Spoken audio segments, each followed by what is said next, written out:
পুনৰ স্বাগতম আপোনালোকক কাজিৰঙা নিউজলৈ। এই মুহূৰ্তৰ এটা বিগ ব্ৰেকিং নিউজ মই জিতু তেজস্কাৰে আপোনালোকৰ আগত লৈ আহিছোঁ। পুনৰ অসমত ধৰা পৰিছে ক'ভিড পজিটিভ। অলপ আগতে স্বাস্থ্যমন্ত্ৰী ডাঙৰীয়া হেমন্ত বিশ্ব শৰ্মা ডাঙৰীয়াই এটা টুইট যোগে জনাইছে যে alert 13 new cases of covid positive confirm, breakup 8 from Hojai, 2 from Sonitpur, 1 each from Kamrup Metro', Kamrup and Nagaon.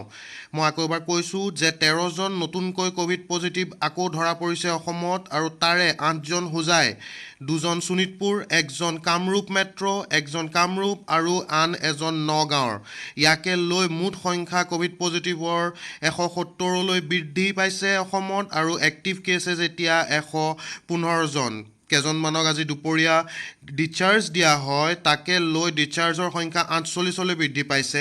আৰু লগতে এই মুহূৰ্তৰ এটা বিগ ব্ৰেকিং নিউজ যে 13জন পুনৰ ধৰা পৰিছে ক'ভিড পজিটিভ অসমত, আৰু ইয়াকে লৈ মুঠ সংখ্যা অসমত 170লৈ বৃদ্ধি।